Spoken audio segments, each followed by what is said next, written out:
Super bate-papo.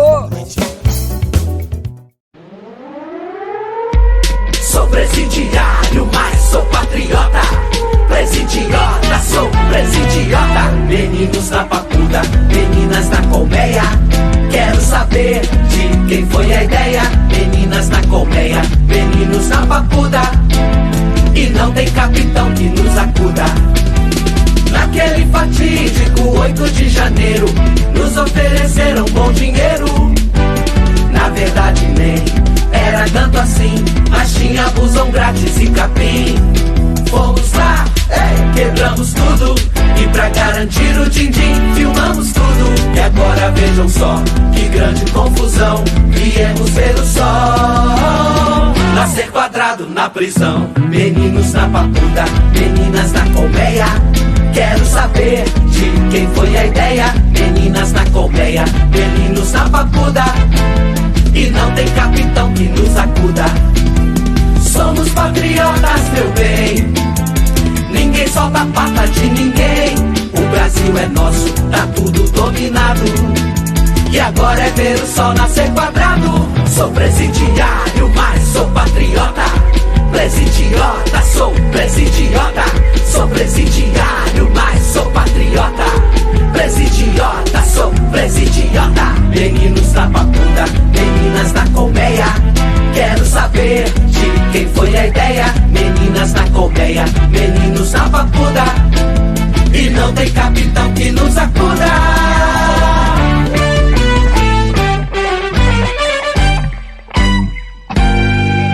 Começou! É isso aí, tranquilo. Nós estamos chegando aqui para mais um Super Bate-Papo. Estamos iniciando o ano de 2024 e o dia 8 de janeiro já passou. E é por isso que eu comecei dizendo aqui que está tudo tranquilo por enquanto.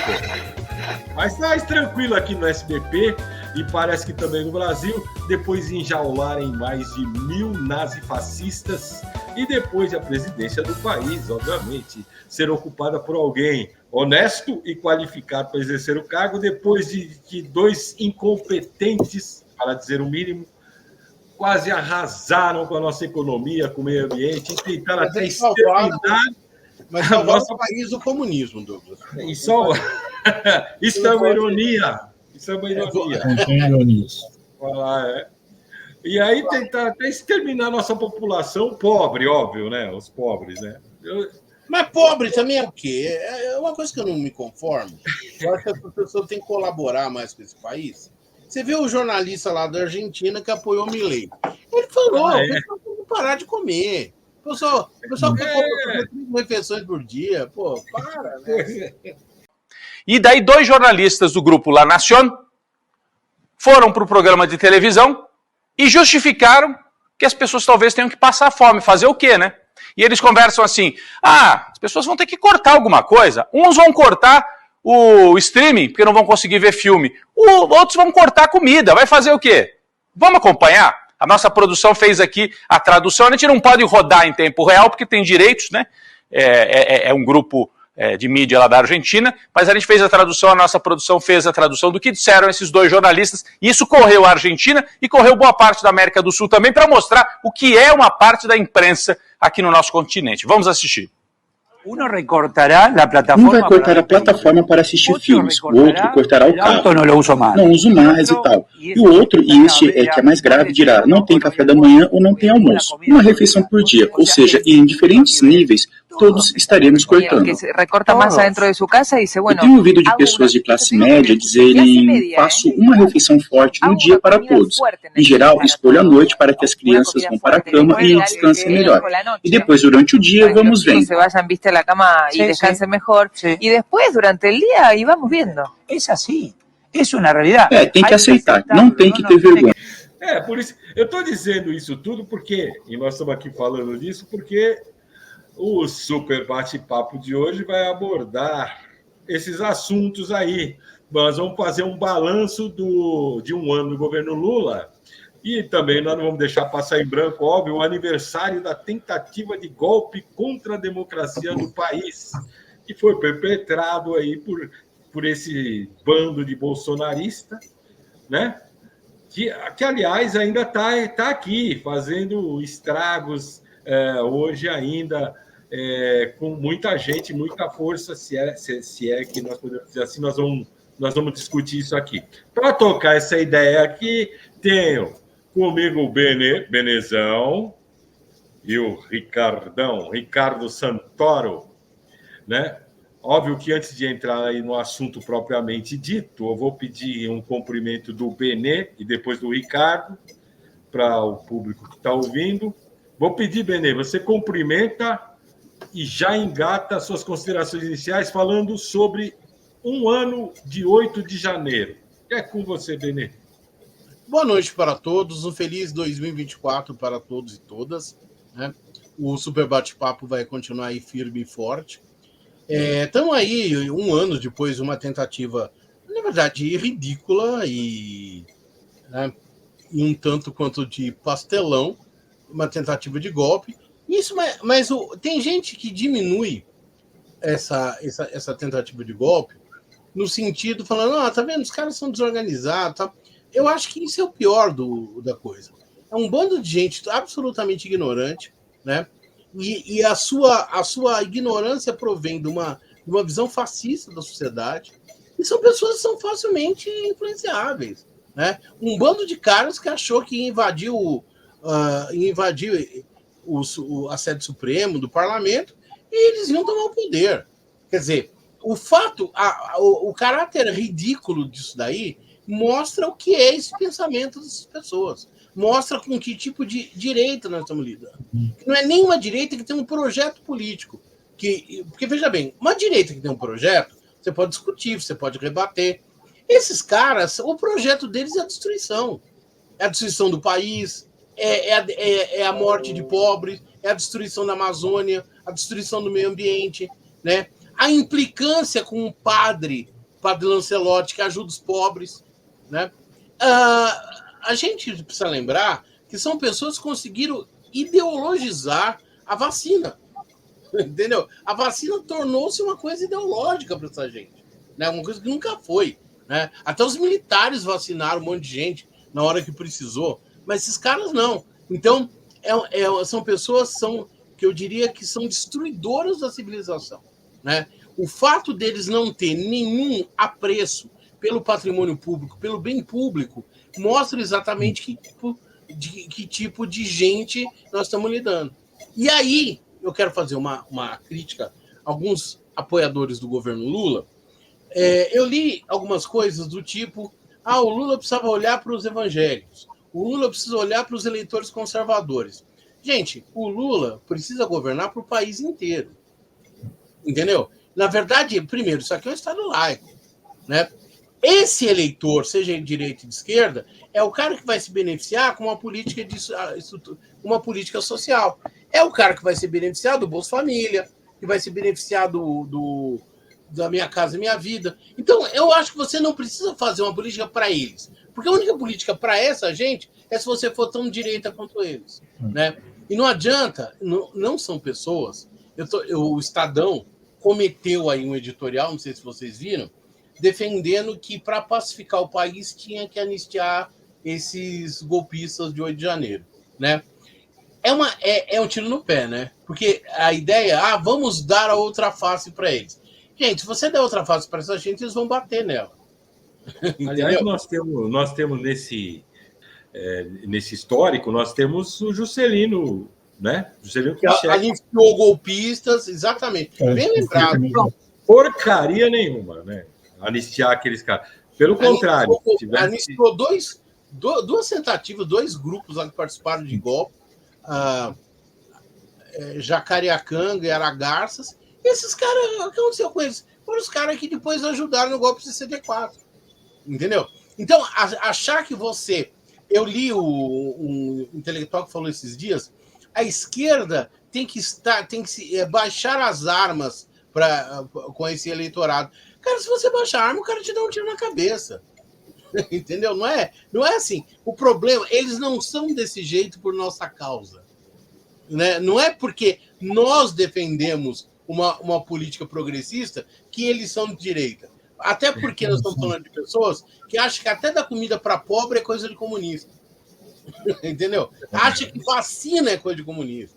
Acha que você denunciar que a polícia cometa violências contra negros ou homossexuais, eles acham que isso é comunismo, né?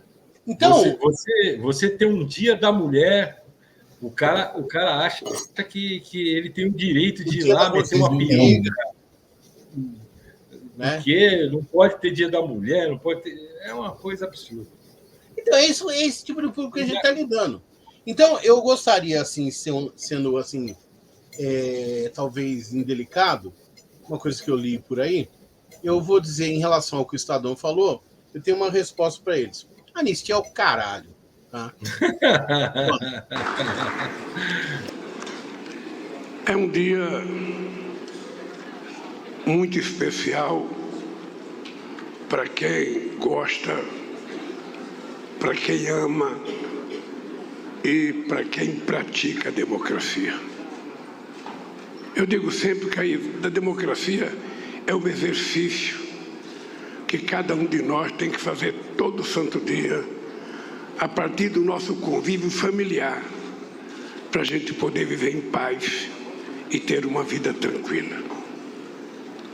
Eu quero saudar todos os brasileiros e as brasileiras que se colocaram acima das divergências para dizer um eloquente não ao fascismo. Porque somente na democracia a divergência podem coexistir com a paz.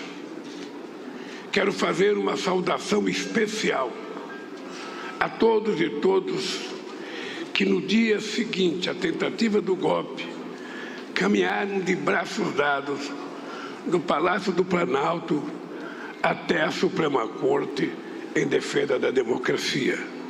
Nunca uma caminhada tão curta teve tanto significado na história do nosso país.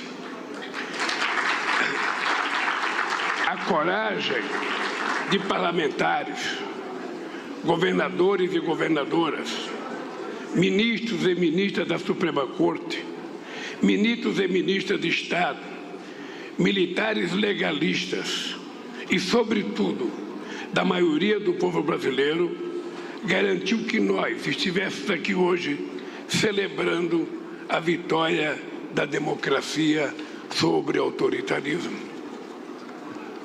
Aproveito para saudar os trabalhadores e as trabalhadoras das forças de segurança, em especial as polícias legislativas da Câmara e do Senado, que mesmo em minoria se recusaram a admitir ao golpe e arriscaram suas vidas no cumprimento do seu dever.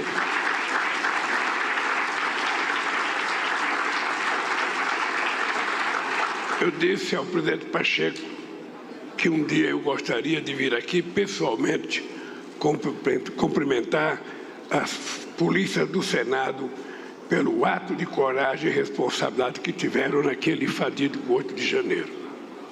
Se a tentativa de golpe destruídos, a vontade soberana do povo brasileiro, expressa nas urnas, teria sido roubada e a democracia teria sido destruída.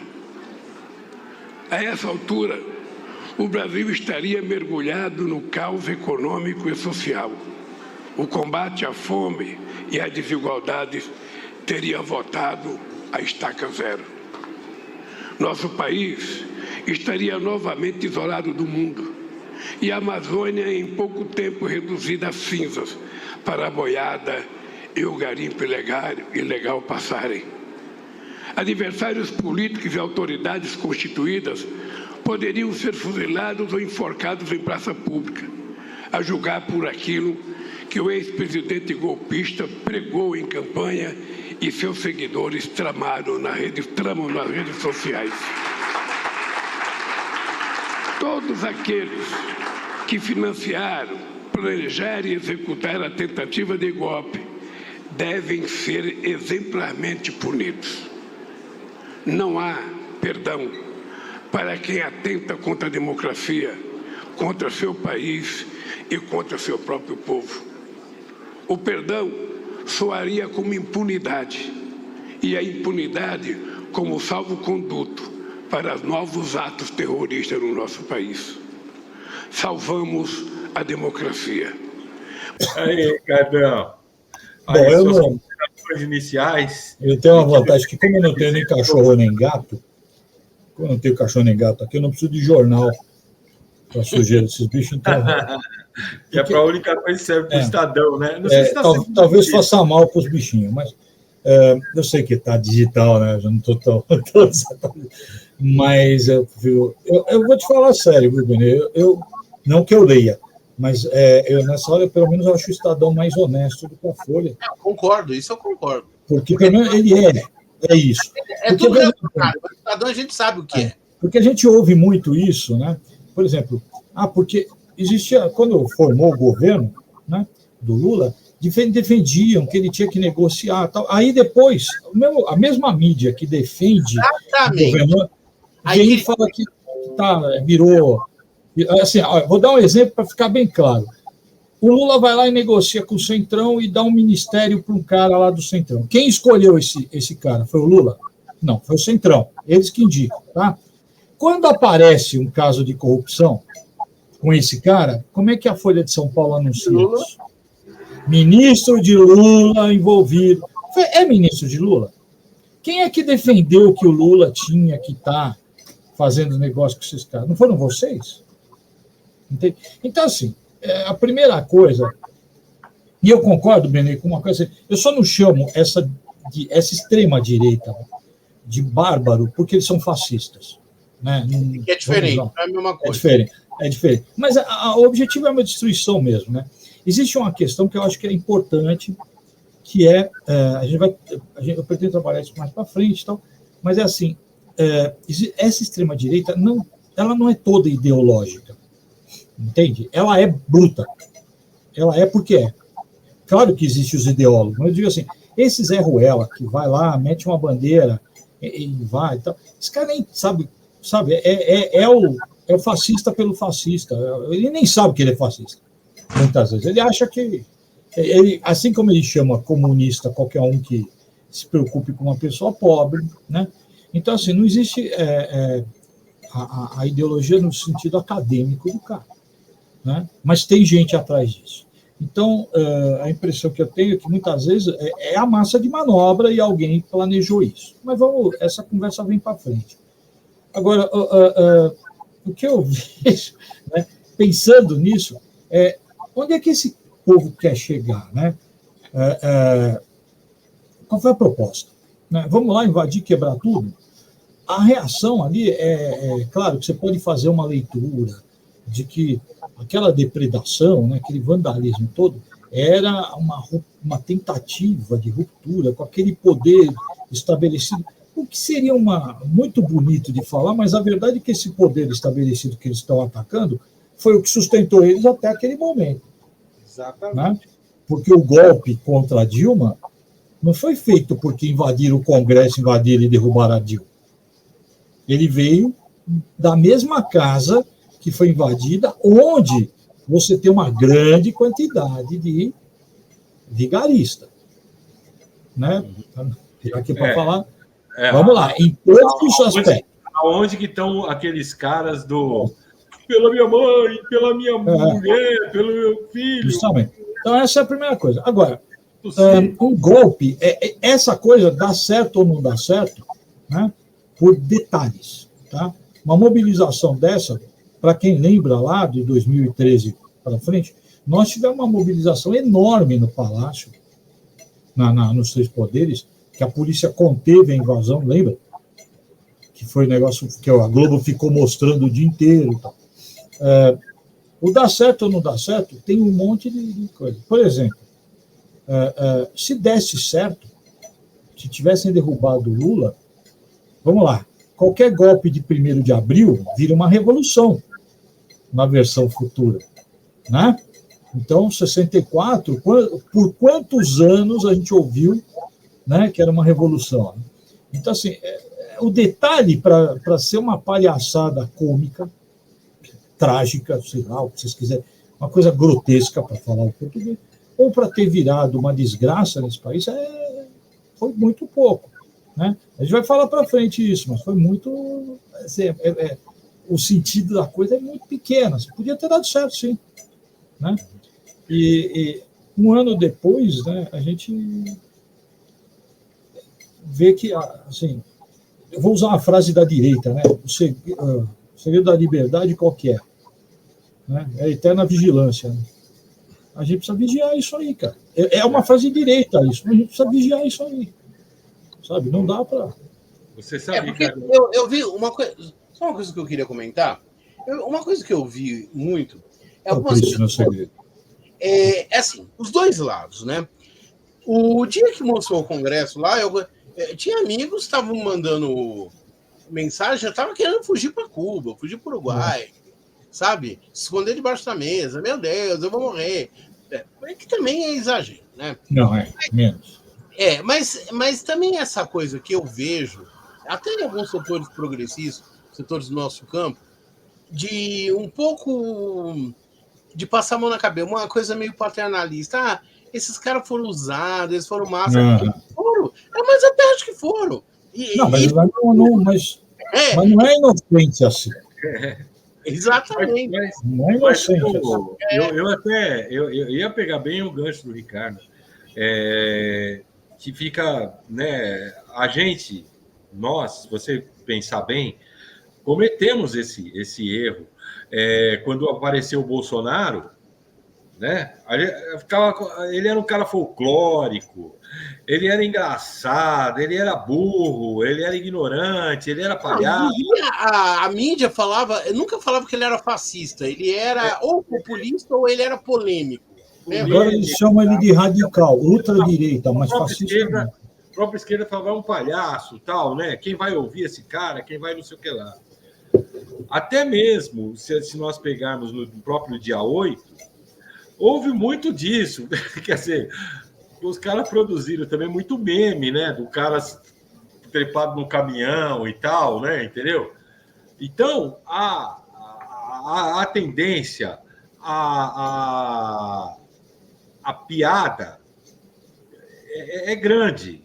É grande, porque aí é quase impossível ver as maluquices que eles fazem e você não colocar isso na conta do absurdo. Mas isso, a gente não pode deixar que isso faça com que esqueçamos que esses caras, como vocês falaram, se eles tivessem ganho, aqueles caras que estavam querendo fugir para o Canadá, Benê, estavam com razão. Não, sim. Porque eles iam matar muita gente. Mas o que me irritou um pouco é as pessoas já planejando fazer isso sem nem pensar em resistir a nada. Eu concordo, tal, mas eu só estou dizendo. Claro, do outro lado. Eles são bobões, ganharam. Quando eles ganharam, eles iam sair matando gente. Esse programa aqui não estava acontecendo. Eles iam sair matando gente. É isso que nós vamos colocar na cabeça. O Xandão, que estava dando a entrevista, falou. Ele tinha três opções, né? Duas delas, ele estaria morto. Não é possível ter qualquer clemência com uma tentativa de golpe. Não é possível ter qualquer possibilidade de esquecer que isso tentou subverter a democracia no Brasil, tentou acabar com os poderes constituídos, principalmente o Supremo Tribunal Federal, e isso tentou voltar ao que foi o AI-5. Né? Eu não tenho nenhuma dúvida em afirmar que se não houvesse uma reação forte das instituições, nós hoje não estaríamos conversando aqui, porque o Supremo Tribunal Federal estaria fechado. Provavelmente, como as investigações demonstraram, havia só 3 planos, né, de prisão em relação a mim. Um só com prisão e outros 2 com prisão e morte e sumindo o corpo. Em relação às penas, veja, as pessoas foram condenadas, as que foram condenadas... E Douglas? Do cara que colocou a bomba... O cara que colocou a bomba... O cara que ia pôr a bomba no aeroporto... Os caras foram lá e destruíram um monte de coisas de eletricidade, de torre é o seguinte, nós estamos... Eu ia falar isso para frente, mas assim, a gente tem um momento de inteligência no jogo, que é quando o Lula não aciona a GLO. É verdade. Exatamente. Porque ali ele mesmo fala, eu vou dar o poder. Agora imagine, é isso que... Olha como a gente chegou muito perto disso. Você vê que o cara teve... né, nós estamos falando de alguém que tem lá um staff e ele mesmo tinha noção disso. Agora imagina no dia 24 de dezembro, se aquela bomba estoura e você tem uma ebulição em Brasília, que seria acionado, poderia ter sido acionado o GLO, porque não é o Lula que está no poder. Exatamente. Exatamente. Aliás, era essa a ideia, né? A ideia, mas só para complementar, o GLO é... Garantia de lei e ordem. Garantia de lei e ordem. E da ordem. Da lei e da ordem. O Exército aí, então, seria chamado e ele tomaria conta da situação em si. Ele seria chamado para tomar conta daquela situação que estava acontecendo em Brasília. Mas, só para explicar... da possibilidade de mobilizar um mundo de tropas, obviamente o golpe você pode dar tranquilamente, né? Depois que você então, é que tem uma coisa que assim, precisa ficar claro para as pessoas entenderem, é que o Exército, constitucionalmente, não pode atuar nas ruas com função de polícia, tá? Então ele precisa receber uma ordem para isso. A garantia de lei e da ordem, ela é essa ordem. Ela dá o poder do Exército tirar suas tropas dos quartéis e não fazer a proteção do quartel, mas ir atuar na contenção mesmo, né? Para isso você tem tropa de choque e tal, que você não usa o Exército. A partir desse momento, o problema é o que é? Num país como o Brasil, onde a classe militar se acha uma casta... Salvadora da paz. E com desprezo sobre o civil, né, porque só ela é a guardiã de tudo, inclusive da democracia, que eu não sei qual é, não é a minha, que não apoia governos eleitos, a verdade é essa, né? No momento que você dá a legalidade para ela ir para a rua, você não tem a mínima garantia de que eles vão para a rua e ficar ao teu lado. Uhum. Né? Então, o risco, o que era, para as pessoas entenderem, era você ter, aí sim, a Força Armada na rua. É importante, muita gente disse aí, Ricardo, que uma grande parte do Exército não aceitou dar o golpe, né? Mas, portanto, que as pessoas tenham consciência, e até em cima disso que eu estava falando, que a parte do Exército, das Forças Armadas, que daria o golpe, seria a pior parte dele, né? Seria aqueles que realmente não estão nem aí para qualquer coisa de lei, de ordem ou qualquer coisa desse tipo. Que aí, né, aí a gente tem que considerar, inclusive, pressão internacional, porque o respeito à Constituição ele é ótimo para discurso. Né? É ótimo. Estamos respeitando, legalista, mas aí também fala, olha, nós tivemos que fazer porque tinha uma ameaça em exato, estava o comunismo. Você pode usar qualquer coisa. O que acontece é o seguinte, né? Existia realmente um posicionamento, e ainda bem que o Biden não era o Trump, né? Existia um posicionamento de que eles não teriam apoio internacional. E o apoio internacional que nós estamos falando é de país, não é Moçambique, não é repúdio, não. Não teriam base para governar. Inclusive com pressão mesmo, tá?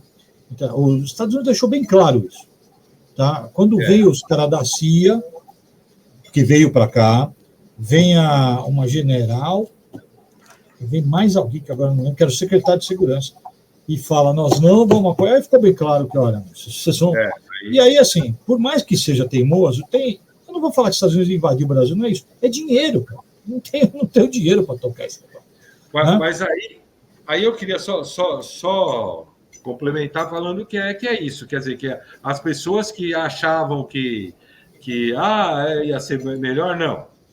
E o Brasil ia ficar na mão de caras que, por exemplo, utilizaram o povo de Manaus para fazer experiência durante a Covid. Né? Esse é o pessoal, esse é o bolsonarismo. E aí eu vou perguntar para você, Ricardo, o bolsonarismo ainda é uma força aqui no Brasil? Vamos pensar no seguinte, né? Muita gente pensa, o Bolsonaro ele é um péssimo articulador, tá? Tem caras no grupo dele. Então, assim, ele é muito mais pela família, né? Pela família do que do grupo dele. Né? Então, assim, ele, por exemplo, ele não é um cara que é capaz de presidir um partido e amarrar acordos. Ele é bem atrapalhado. Né?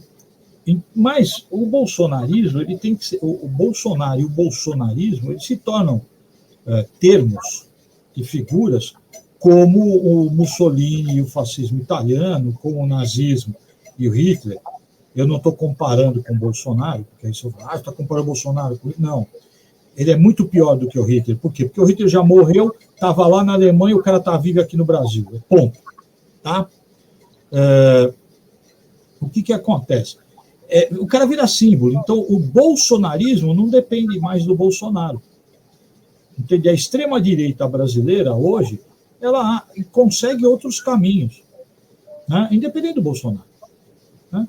O Bolsonaro pode ter articulado até parte do movimento, do 8 de janeiro, mas você tinha outros caras envolvidos, inclusive generais. E empresários. Estou falando assim, e se você sair da esfera política né, de poder, você tinha dinheiro nisso, né, de empresários, tal. O próprio agro envolvido com isso, né, que chega de caminhão lá.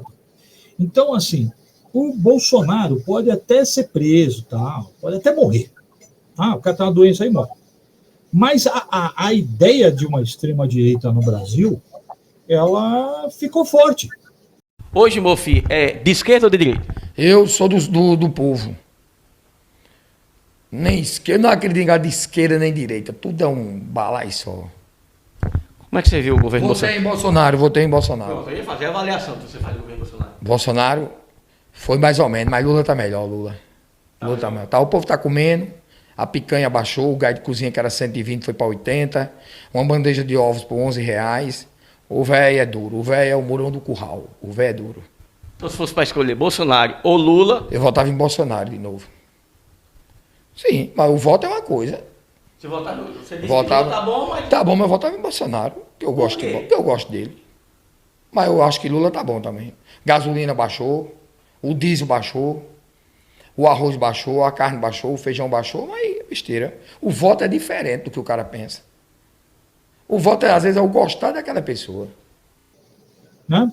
Essa ideia, inclusive intelectualmente, essa extrema-direita, se ela carece, né, de alguém, de algum símbolo, tal, de alguém que seja à sua frente, existe muito político matreiro, né, que vai se aproveitar que se aproveitou, aliás, dessa ideia. Né? Então, nós temos aí caras que são bolsonaros de terno e gravata, são bolsonaros que dão bom dia, boa tarde, boa noite, de sapatênis, são bolsonaros que não vão ficar falando palavrão na reunião, né? Entende? Que não vai ser o tio do churrasco. Exatamente. O Dória é um, né? Nós estamos aqui no estado de São Paulo com 2, né? O prefeito e o pior, o Tarcísio. Deixa eu ver. Canônico, cara. Deixa eu ver. O cara é fascista mesmo. Bolsonarismo, Benê? Então, Benê, vai ter bolsonarismo, vai ter, falando do bolsonarismo, vamos ter outros 8 de janeiro?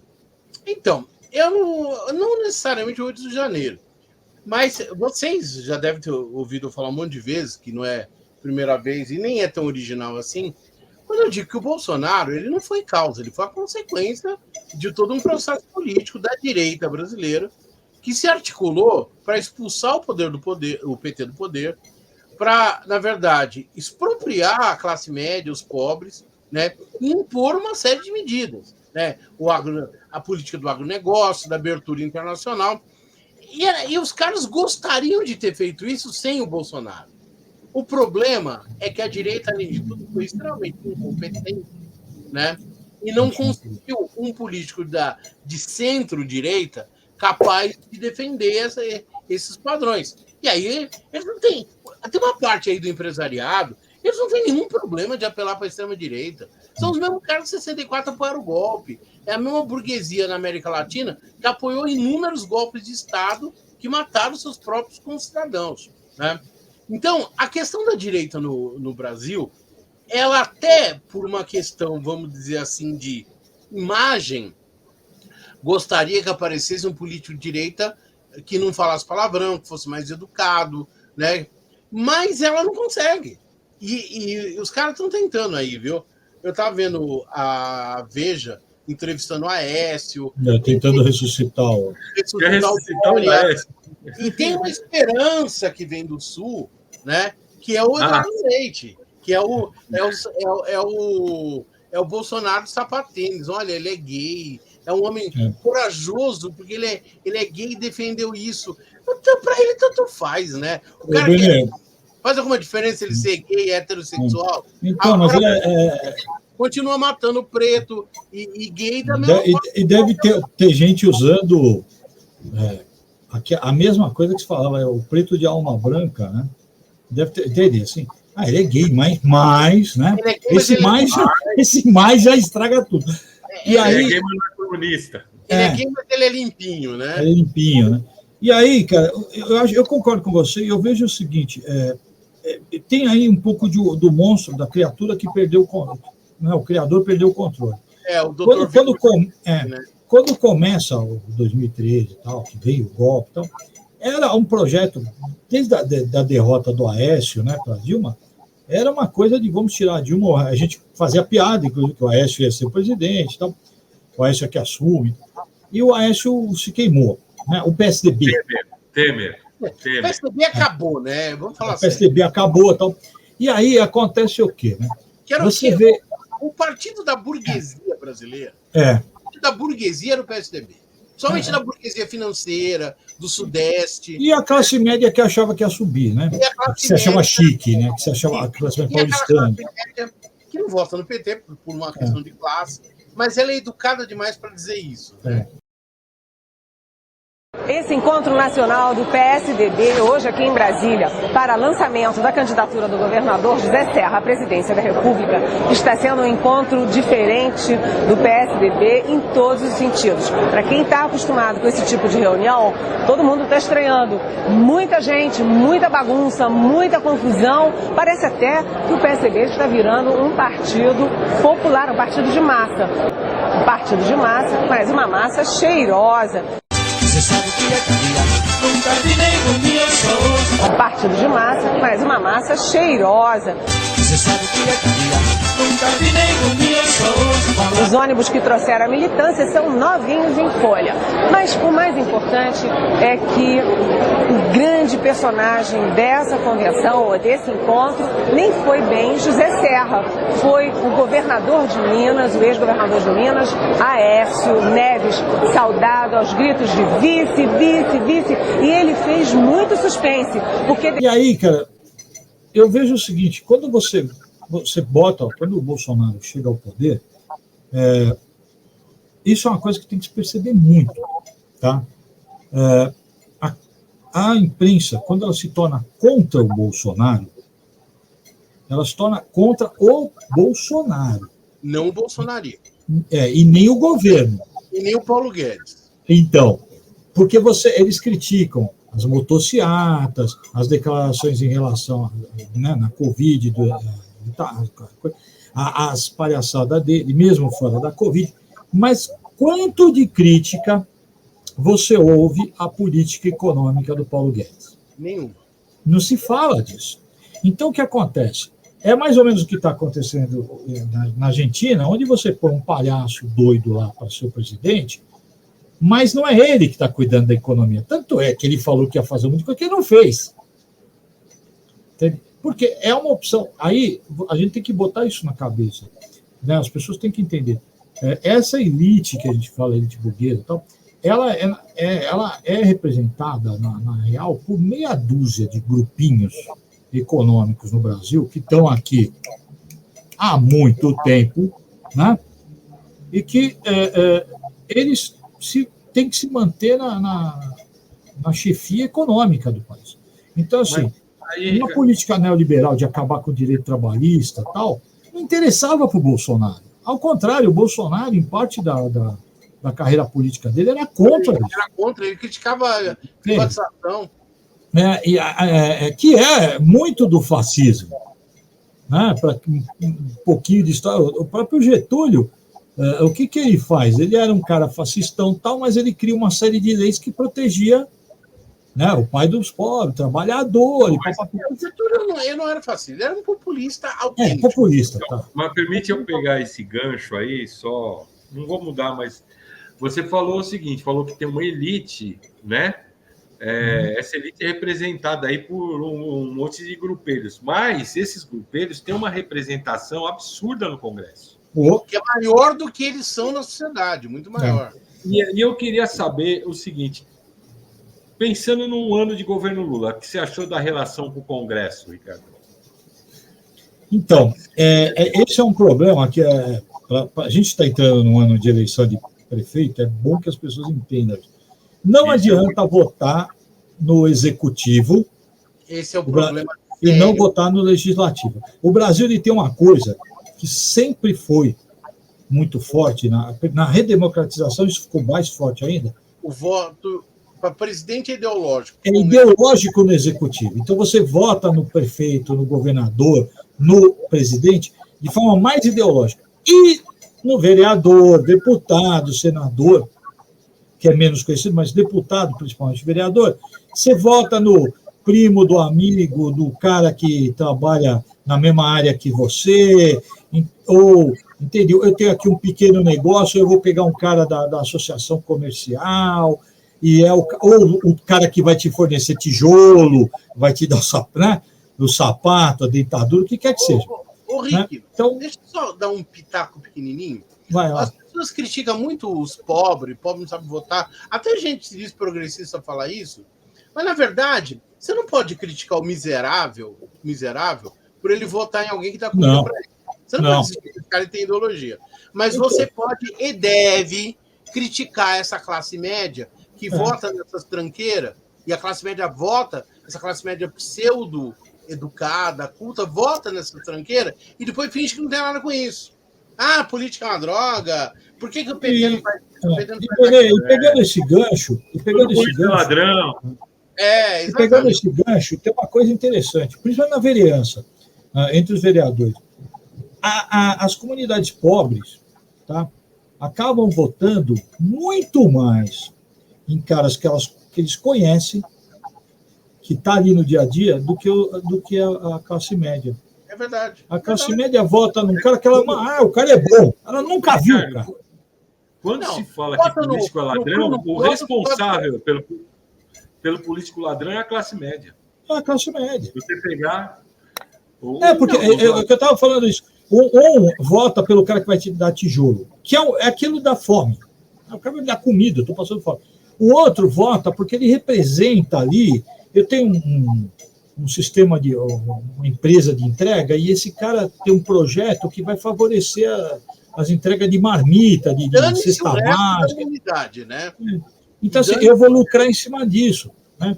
Então, é o cara, entende? É o cara que, por exemplo, defende, sei lá, dá um chute que aconteceu isso. Abrir o comércio aos domingos, eu vou vender mais. Né? Eu não estou preocupado que abrir o comércio ao domingo vai gerar mais emprego, vai rodar... Não, eu vou vender mais, é isso que interessa.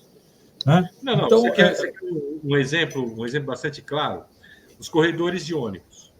Os corredores de ônibus, na realidade, uma coisa muito tranquila, você colocava numa avenida o corredor de ônibus e adivinha qual parte da avenida você pegava? Você pegava aquela parte aonde os lojistas diziam que era para os clientes estacionarem. Então, toda a avenida, você tinha lá 6 faixas.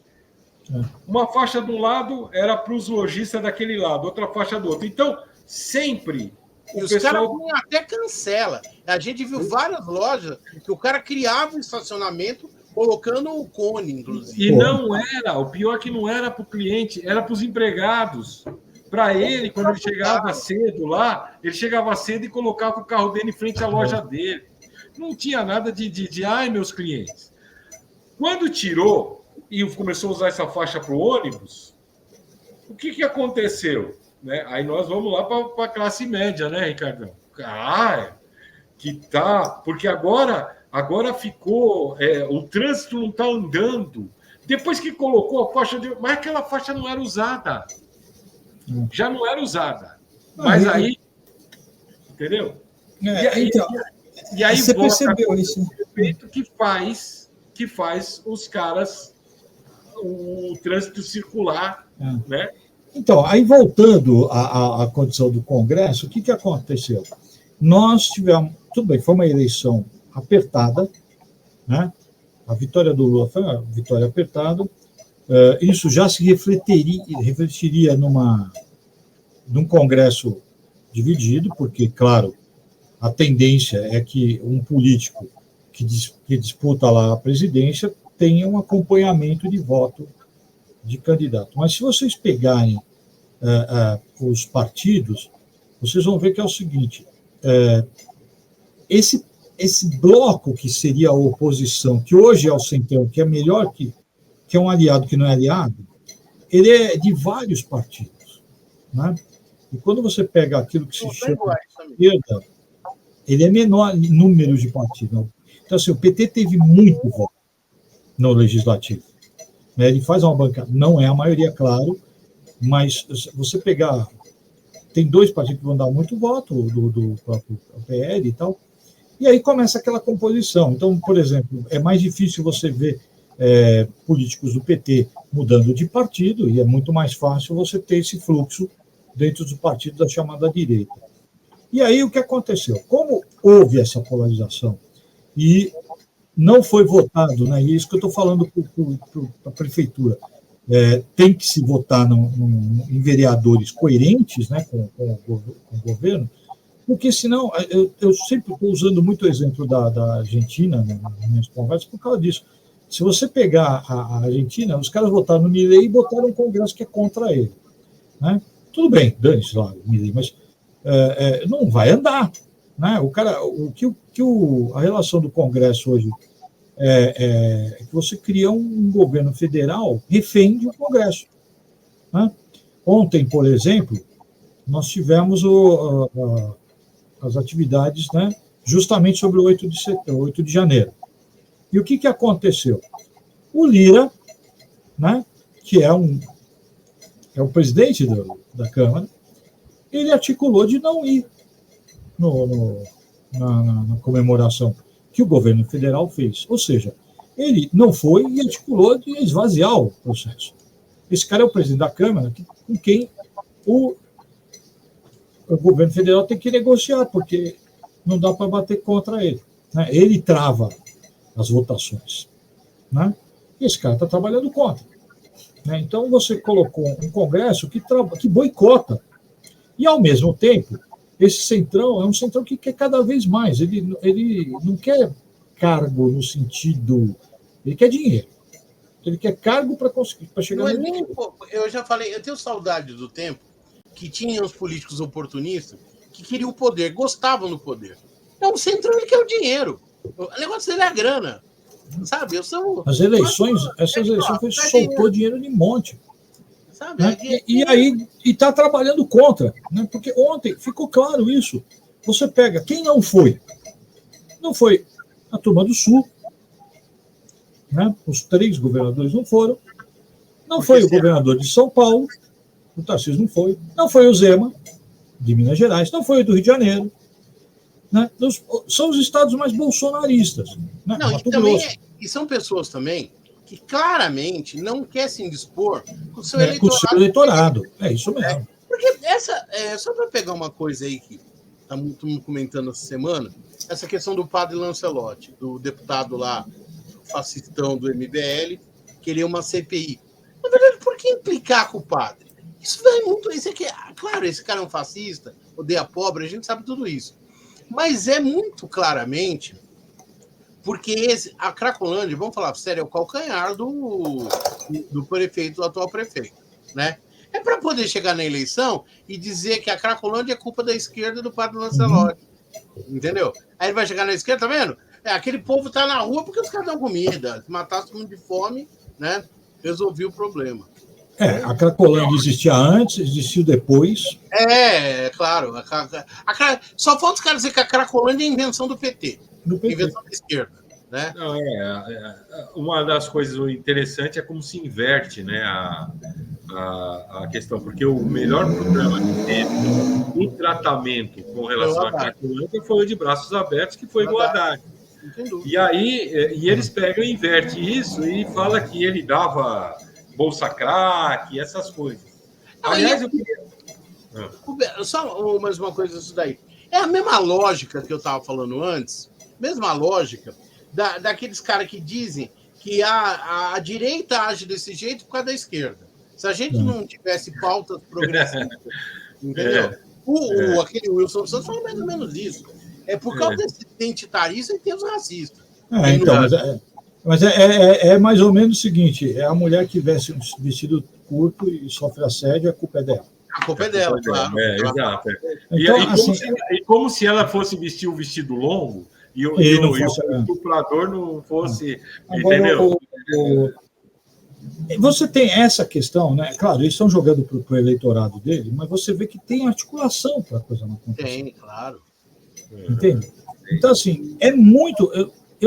Claro, eu sempre que analiso o governo Lula, eu penso naquilo que eu queria, eu garanto que vocês fazem a mesma coisa, né? Aquilo que eu almejo ideologicamente, mas aí eu tenho que pensar naquilo que dá para fazer, e não me satisfaz nem um pouco isso. Né? E a verdade é assim, nós tivemos uma coisa que dava para fazer um pouco mais. Eu também acho. Mas eu pego como exemplo o governo da Dilma, quando eles tentaram peitar o Cunha. O Cunha era o presidente, o PT tentou colocar um presidente da Câmara, perdeu, e aí a coisa virou, porque o Cunha fez o que ele quis. Porque, assim, para quem não entende, o presidente da Câmara, ele é que faz a pauta de votação. Claro. Então, o governo coloca lá um projeto, sei lá, vamos supor que o projeto é para... pensa em qualquer coisa, vai aumentar o salário mínimo, qualquer coisa assim. Precisa passar por ele. E aí ele barra. Né? Não vota, não vai. E está acontecendo. O Cunha fez uma coisa na época que era o seguinte: vinha um projeto, ele metia lá dentro daquele projeto um monte de isso. Prejudiciais do país e tal, e fazia passar. Isso que é mais interessante. Então, a coisa é complicada, porque nós estamos trabalhando numa relação com o Congresso que é uma relação de refém. Exato. E, assim, aquilo que a gente falava lá no governo Dilma, que o problema político no Brasil se chamava MDB, que era o centrão da época, né? Hoje, você muda o partido, mas continua os mesmos caras. Só que com uma relação pior, né? Porque você vê, houve um acordo do Lula com o centrão para poder andar, e o que o centrão faz?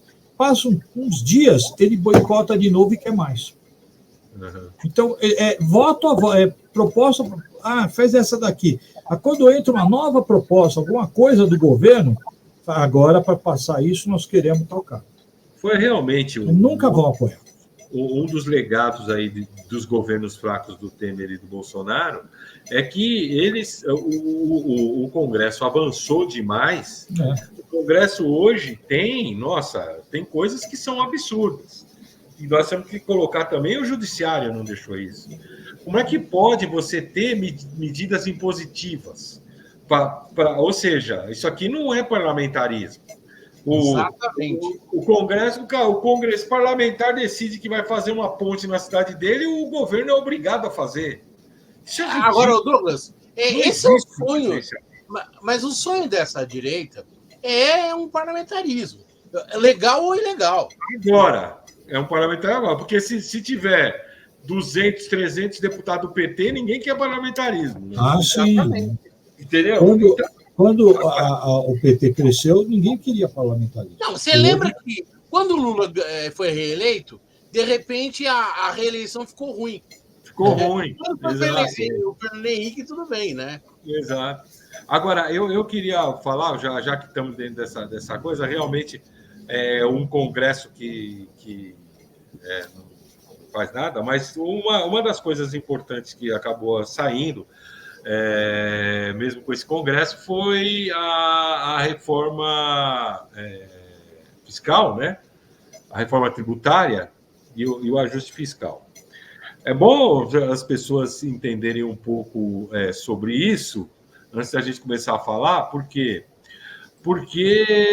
quando fala em imposto, em tributo, o pobre, pobre, classe média, já se assanha, né?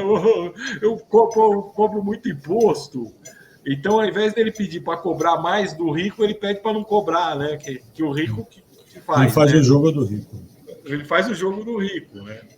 Uma das coisas assim interessantes dessa reforma é que ela faz algumas coisas que vão no sentido de cobrar um pouco mais dos ricos, né? Nós tivemos aí, por exemplo, a cobrança do que não era cobrado sobre investimentos, né? O cara fazia investimento financeiro, ganhava zilhões e não se cobrava nada, né? Isso já foi uma das coisas, né? Mas tem gente que acha que isso é ruim. Oi? Tem gente que acha que isso é ruim. Você não viu o discurso? Que agora então os caras vão investir em outro país. Não adianta. Então. Não adianta. Aquela... Porque os caras vão tirar o dinheiro. O que as pessoas precisam...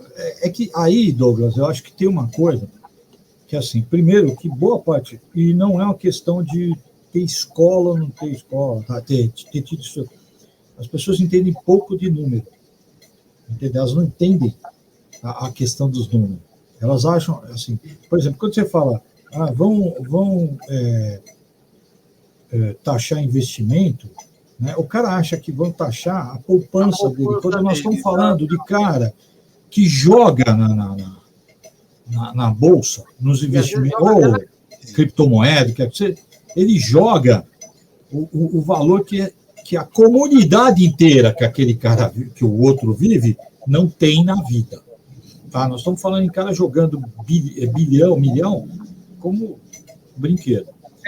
O que você coloca, Ricardo, é o seguinte: o senso comum né, execrou, por exemplo, quando você fala sobre tributação, sobre imposto. É coisa de senso comum. O cara nem está tocando, pelo contrário, está sendo bom para ele, mas ele não vai cobrar imposto. Então, mas é que nem o cara. Lembra quando teve o imposto único? Sim. Que é a ideia. As pessoas não entendem o seguinte: vamos pegar 10%, tá? Se você ganha um salário mínimo e eu te tiro 10%, dá R$140. Que para quem ganha o salário mínimo é dinheiro pra cacete. Certo? Exato. É alimentação. Se você ganha 100 mil e eu te tiro 10%, você ainda tem 90 mil. E é o que eu estou pegando 100 mil, que em termos de riqueza é pouco, hein? Nós estamos falando de 10 bilhões. Então, quando você fala, você tira 100 mil, você tira 10 mil, parece muito, então, mas o cara tem 90 mil, quer dizer, pensa, ele pode comprar um carro e pode comprar um carro. Entendeu? Se você tirar 10 mil, ele ainda pode. Agora, vamos lá para 1 milhão. Né? Quando o cara ganha 1 milhão, você tira 100 mil, mas ele tem 900 mil. Percebeu? Então, assim, para quem realmente faz diferença? O cara que ganha 900 mil, que ganha 1 milhão, ele continua ganhando muito. Agora, o cara que ganha 1.000 e passa a ganhar 900, ele já ganhava pouco e ganha bem menos. Então, assim, as pessoas não têm essa noção de que... eu vou falar para você uma coisa. E pior que você pega isso em quem estudou, tá? Não estou falando de o cara não tem escola. Não. Vou te falar uma coisa bem na prática mesmo. Olha, por exemplo, aqui nós estamos... O nosso cabelinho branco é bom quando fala dessas coisas. Quando a Erundina ela assume o governo, uma das primeiras coisas que ela faz foi mexer com o IPTU. Né? A progressividade, né, do imposto. Que significa o quê? Vou cobrar mais dos bairros ricos e menos dos pobres, né? Quer dizer, nem vou cobrar dos pobres. Então, aumentou o grau de isenção do pessoal pobre e aumentou a taxa do pessoal rico. Vocês devem lembrar, senhor Abílio Diniz. Exatamente. Nervoso porque o Pão de Açúcar da Brigadeiro Luiz Antônio pagava 60 mil de IPTU, foi para 184 mil, ia quebrar o Pão de Açúcar. E nós estamos falando É bom lembrar que era a época que o Pão de Açúcar estava ganhando pra cacete. Não, Você lembra que era o discurso que era feito, Douglas? Que era que o PT afastava o empresariado, lembra? Isso, Vamos a... Como é que chamava aquele lá que falou que 800 empresários... 800 mil empresários... da Fiesp, né? Da Fiesp, né? E nunca ganharam tanto, né? E aí, assim... Vai lá. Não, é que essa é uma propaganda comum, né? Em relação ao PT. Então, mas é uma coisa que as pessoas têm que entender. Quando elas falam investimento... Gente... Existe uma piadinha que falava que o cara que investe, ele ganha sempre. Então, quando vem uma guerra, ele investe em caixão, em arma. O que quando vem uma doença, investe em caixão? O Guedes, o ex-ministro, investiu em produção de caixão. Quando? Na Covid. Percebe? O cara pegou o que era uma piada e transformou em realidade. Então, o que as pessoas não entendem é o seguinte: isso aconteceu na eleição, quando o grande banco de investimento aqui do Brasil, que é aqui de São Paulo, que, na verdade o cara é do Rio, lançou um manual, uma informação, um trabalho. Tá? Eu li o trabalho para o investidor. Então, era o panorama, quando os caras davam como certa a eleição do Lula, ele dava um panorama de como seria os melhores caminhos de investimento no governo Lula. E aí o cara foi chamado de bolsonarista, de petista, como um banqueiro comunista. Tá? Os caras falam, o cara fatura 1 bilhão num dia, é comunista. Foi chamado de comunista, tal, pela direita. Aí pouca gente entendeu o seguinte: esse cara, o investidor, ele não tem essa ideologia. Alguns têm. Não, ele pode escolher o cara, mas ele sempre vai procurar o caminho de ganhar dinheiro. Entende? Então, o que esse cara estava fazendo é o seguinte: assim como ele tinha uma orientação para os investidores, para caso o Bolsonaro ganhasse, ele tinha uma orientação caso o Lula ganhasse. Onde é que eu vou investir para continuar ganhando dinheiro? Então, nessa hora, a ideologia dele, claro, ele pode preferir o outro, mas ele está abrindo o leque para ganhar sempre. Então, o investidor, esse cara que trabalha nesse investimento de mercado, o Faria Lima, o cara da Faria Lima, Faria Lima, eu adoro isso. Ele não está nem aí se ele quer ganhar. Entende? Claro que ele apoiava o Guedes, apoiava o Bolsonaro, tal, isso a gente sabe que apoia até hoje. Mas eles vão ganhar de qualquer jeito. Então, quando eles falam assim, vai espantar investidor, não, eles vão arrumar outro jeito, eu vou investir em outra coisa. Então, quando o cara paga mais, né, pode até, ficou mais difícil, não vai atingir o assalariado, essa classe média que compra um carro financiado. O ridículo dessa história é que quando você vem com imposto sobre grandes investimentos em offshore, de saída de dinheiro e tal, em grandes fortunas, em grandes heranças, aquele Zé Ruela, cujo pai tem uma casa, né? Quando morrer ele vai herdar a casa do pai, ele acha que ele está no mesmo status do mega herdeiro. O povo da Casa Verde, Santana, Jardim de São Paulo, Tucuruvi. Todo mundo conhece essa história. Cara, não vou taxar o carro que meu pai... Cara, nesse sentido, eu queria exatamente fazer um pouco de alerta, estamos falando de economia aqui, e tem uma coisa que as pessoas... Seria bom que as pessoas compreendessem. Por quê? porque nós somos uma economia que está se recuperando, né?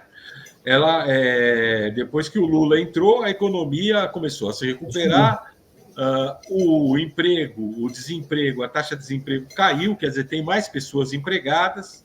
Então, nós estamos colhendo alguns resultados que são satisfatórios no nível econômico. Isso aí como se diz, né, são fatos, não adianta. Agora, é importante que as pessoas aí tenham na cabeça que, atualmente, quem está no Banco Central é um presidente chamado Campos Neto, que quem colocou foi o Bolsonaro.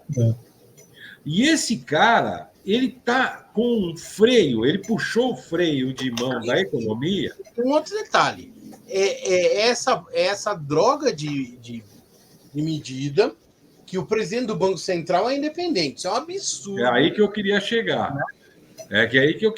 Então, veja bem, o governo Lula está tentando ativar a economia, mas ele está brecando. E ele breca como? Com uma taxa de juro que não existe no mundo, né? A taxa de juros no Brasil é de 13,75%, a maior do mundo. E está nesse patamar absurdo por causa do presidente do Banco Central, o senhor Campos Neto, que pensa que manda no país e está fazendo de tudo para atrapalhar as medidas sociais do governo Lula. Está jogando contra o Brasil e contra nós. Juros altos impedem o consumo, impedem o crescimento produtivo, impedem a geração de emprego, impedem a distribuição de renda e impedem o combate às desigualdades sociais. Exigimos a redução dos juros já. O Brasil precisa voltar a crescer e gerar empregos de qualidade.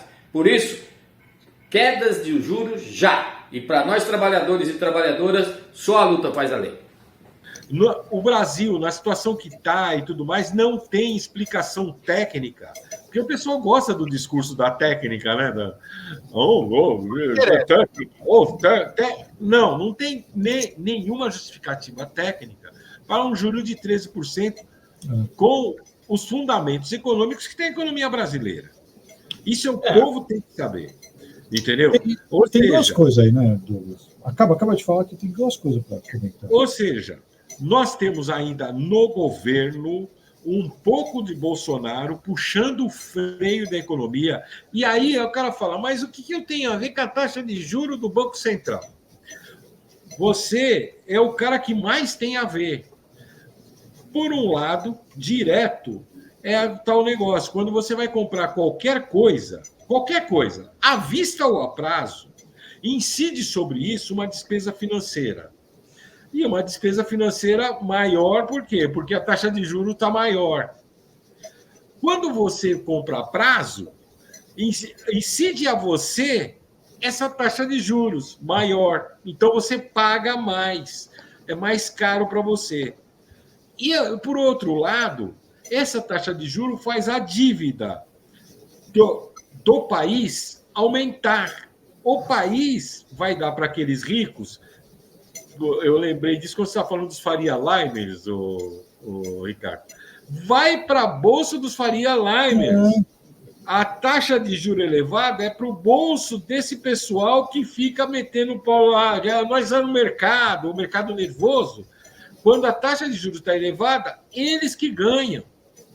Não então, você não ganha nada. É isso que eu ia comentar. Veja bem, o mercado ele não está preocupado em melhorar o país. O mercado está preocupado em ganhar dinheiro. Então, um exemplo bem disso aqui, em plena pandemia, quando a gente estava batendo 4, 5 mil mortes por dia, tá? Tinha governo querendo abrir o comércio. Como é que o mercado agia? Estava morrendo 5 mil e os caras, só de falar assim, nós estamos pensando em abrir o comércio e tal, subia a bolsa. Porque, vamos ganhar mais dinheiro. Percebe? Dane-se os 5 mil morrendo. Então, a primeira coisa é que não existe... A ideologia, né, Benê? Existe no sentido... A ideologia do meu dinheiro. Para as pessoas entenderem isso que você comentou, A manutenção... Primeiro, assim, vamos lá. O que é um Banco Central independente? Eu vou contar a história bonitinha, tá? O Era Uma Vez. Um Banco Central independente, no Era Uma Vez, ele vai gerenciar taxas independente das maracutaias do governo. Percebeu? E todo governo é mau, como nós sabemos. Essa era uma vez. O mercado é bom, né? Como é que funciona na realidade? Quando o nosso Banco Central, quando ele vai resolver qual vai ser a taxa de juros, quem ele consulta para saber a situação econômica? Ele não consulta o mercado, ele não consulta o comerciante do armazém da esquina, do mercadinho e tal. A boa parte da consulta dele é tirado do painel da Faria Lima, dos investidores. Então, esses caras, óbvio, que eles vão puxar para onde essa taxa? Para baixo? Então, não, o banco é imparcial. É imparcial. Não é imparcial. A independência do Banco Central não deixou ele imparcial, porque se ele fosse consultar o comércio para valer, as pessoas... Não, o comitê que ele consulta é um comitê que está relacionado muito mais ao banco de investimento, né? E para as pessoas entenderem isso na prática, é o seguinte, quando eu tenho juro alto de aplicação alta, vamos pensar no seguinte, eu tenho 1 milhão para abrir um negócio, tá? O cara vem para mim e propõe assim, se você fizer um investimento tal, você tira 15 mil reais por mês. Tá? Tem um risco aí, mas...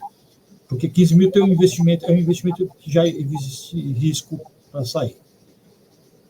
O que eu preciso fazer para ter os 15 mil por mês? Botar 1 milhão na aplicação. Eu preciso trabalhar? Eu preciso ir atrás de documentação, de estoque, gerenciar o meu negócio? Não. Percebeu? Porque o juro está alto. E estou falando 1 milhão, eu estou brincando, porque nós estamos falando em... As pessoas não sonham. Por que, então, esse juro alto prejudica a economia real de recuperação? Porque, ao invés de você investir no seu negócio, aumentar a sua produção e vender mais, tal, você pega esse dinheiro e investe no mercado. Porque ali você não precisa generar, não preciso pagar empregado, não preciso ter... Eu vou abrir um mercadinho, eu tenho que pensar em compra, isso e aquilo, pagar empregado e aluguel, não sei o quê. Pô, eu põe 1 milhão lá e tiro o dinheiro. Então ninguém mais abre nada. Só que nós não estamos falando disso porque o pequeno investidor ele não vai conseguir essa taxa alta, né? Ele não vai conseguir esse dinheiro, né? Porque a realidade é essa. E o pequeno investidor ele não tem poder de chegar no... pequeno comerciante ele não tem poder de chegar no banco e conseguir uma taxa baixa. Então, se ele pedir o empréstimo, ele vai pegar o empréstimo no juro mais alto que tem. Agora, vou eu, dono de um mega conglomerado, eu vou pagar essa taxa alta? Não, Agora, veja bem, esse problema, né, é um problema que, vamos dizer, ele é próprio do capitalismo, né? Ele é próprio do capitalismo, mas aqui ele se exacerba muito. Está exagerado. Exagerba muito, até pelo que você estava colocando sobre a questão do Congresso, né? Que é por onde que hoje esse pessoal, esse grupo, está governando o país, na realidade. Bem, nós estamos num governo de esquerda ou num governo de coalizão? Nós estamos num semipresidencialismo ou um semiparlamentarismo? Bom, eu posso responder? Tenta. É óbvio que é um governo de coalizão, né? E vamos falar sério, muita gente não percebeu as tentativas que vira e mexe alguém ressuscita em relação ao parlamentarismo no Brasil. Seria ótimo para uma parte da direita. Eles podiam continuar no poder sem precisar de eleição direta para o presidente. É um projeto burguês, um projeto, na verdade, uma parcela da burguesia, e que tem apoio aí, teve durante muito tempo apoio do PSDB e tal. E algumas pessoas progressistas apoiaram de gaiato, na minha opinião, né? Mas vamos lá. O governo do PT, só um lunático bolsonarista para achar que o governo do Lula é um governo de esquerda, né? Eu vou mais longe ainda. E eu não estou falando isso, gente, para atacar o PT, atacar o Lula. É uma questão. O governo do PT não é nem mesmo reformista. Ele é um governo social-democrata, no sentido que a social-democracia tem feito por aí. Entendeu? Aliás, o PT ainda, felizmente, hoje, é um pouco mais social-democrata que a social-democracia europeia, que desapareceu e entregou o poder para a direita completamente. Isso a gente vê na Europa hoje, né? Para a extrema-direita, inclusive. O governo do PT é um governo que busca ser reformista, que tem algumas medidas importantes, realmente, que tem não só apego popular, mas tem um apelo popular, mas é um governo que tem uma âncora, como já foi falado. Tem uma parte do centrão que é bolsonarista que está no governo. Esses caras são uma tranqueira. Aliás, o discurso normalmente que os petistas fazem é de que sem esses caras não dá para governar. Eu sou um velho bolchevique, sabe? Eu acho que com esses caras não dá para governar. Não dá para governar. Já ficou claro uma vez lá atrás, né? O Lula, inegavelmente, ele tem uma capacidade de articulação extraordinária. O Lula vai lá, consegue tirar leite de pedra. Mas tem uma coisa interessante. Vocês lembram, no início do governo, quando tinha o tal a imprensa falava que era o PEC da gastança, PEC da gastança, porque o governo do Lula conseguiu uma margem nesse ajuste fiscal para gastar. E ali o governo ganhou ali. Entendeu? Ou seja, não é tudo. Então nós vamos... não dá para enfrentar o Congresso. Dá, ali enfrentou. Agora, é claro que é uma coisa que o PT, pelo que o PT se tornou hoje, e pelo caráter do Lula, e aí, insisto, eu não estou criticando, eu estou só constatando, o Lula ele é um negociador, ele é um conciliador, todo mundo sabe disso. Não adianta você querer que o Lula seja um bolchevique, ele não é. A não ser, insisto, a direita mais fascista que acha que o Lula é um demônio vermelho. O Lula não vai fazer isso, o PT não vai fazer isso, mas a única solução seria uma mobilização popular para colocar o Congresso contra a parede. Isso deu certo em outros momentos lá atrás. Eleição direta, uma série de coisas. Né? Então, é possível? É possível. O PT vai fazer isso? Não, ele não vai. Ele não vai. Né? Então, neste sentido de um governo de coalizão, o Lula faz o melhor governo possível. O melhor governo possível do Lula, como disse muito bem o Ricardo, não é o governo que eu gosto, não é o governo que eu gostaria, mas é o governo que as pessoas... tanto essa direita fascista, que esse não dá para discutir, porque o Lula podia fazer qualquer coisa que eles iam falar que era comunismo. Mas essas pessoas que fazem um discurso moralista em relação ao governo, que o Lula ele vai e faz concessões à direita e tal. Bom, tudo bem, vocês querem uma revolução? Ótimo, fundem um partido revolucionário. E mobilize as massas. Eu, inclusive, posso até apoiá-los nesse caso. Agora, não dá para criticar o Lula, culpar o Lula por aquilo que o Lula não é. Entendeu? Quando eu votei no Lula, eu sabia no que eu estava votando. Eu sabia no que não ia estar votando na revolução. Eu votei principalmente contra o fascismo. E mais ainda, o PT e a esquerda, com todos os defeitos que eles têm, eles são os únicos que defendem democracia nesse país hoje, cara. Entendeu? Porque alguém acha que o Centrão defende democracia? Que o PSDB algum dia defende a democracia? Os únicos que defendem a democracia são os partidos de esquerda. Né? E o Lula, é isso que o Lula representa. Opa, nós vamos dar uma paradinha nessa conversa, mas a continuação desse super bate-papo você acessa pelo link que está na descrição desse vídeo. A gente agradece a sua participação. Se você gostou, curte, compartilha, faz um comentário, bota um emoji que com certeza nós ficaremos muito gratos. Valeu!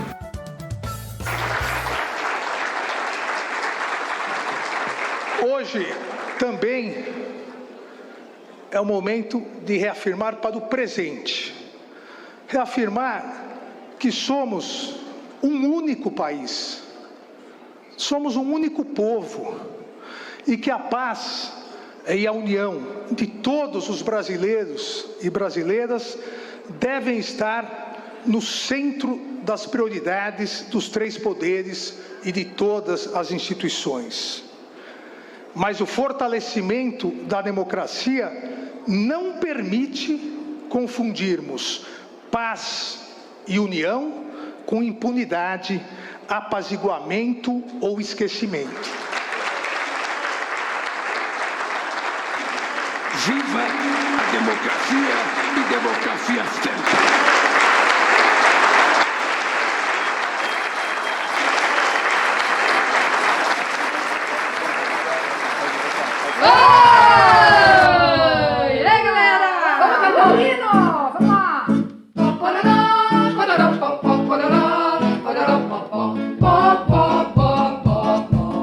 Nós somos os patriotários financiados por milionários. Estamos alucinados, desocupados e sem trabalho. O nosso acampamento foi desmontado pela polícia. E pra descontar a raiva, nós espancamos um jornalista. Nós odiamos o PT, pedimos ajuda pros ETs, pois nosso capitão se mandou num avião e de nós não quis saber. O comunismo vai nos matar, vai ter cachorro no almoço e as igrejas vão fechar. Venezuela, aqui vai ser, e toda a culpa é do PT. Nós somos os patriotários financiados por milionários. Estamos alucinados, desocupados e sem trabalho. O nosso acampamento foi desmontado pela polícia. E pra descontar a raiva, nós espancamos um jornalista.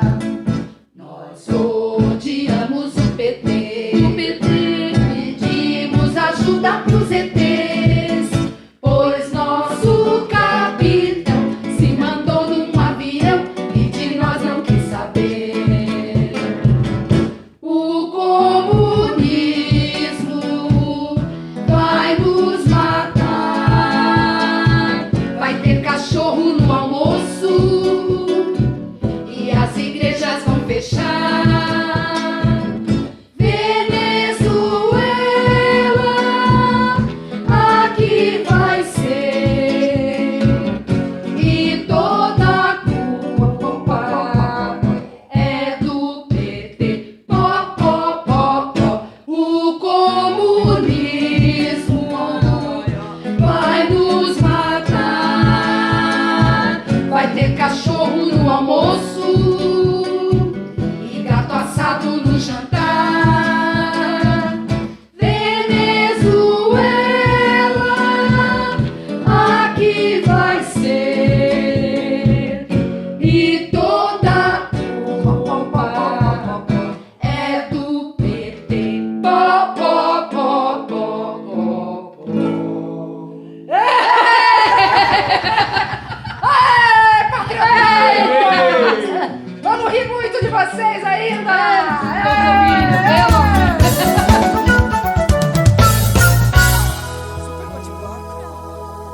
Super bate-papo.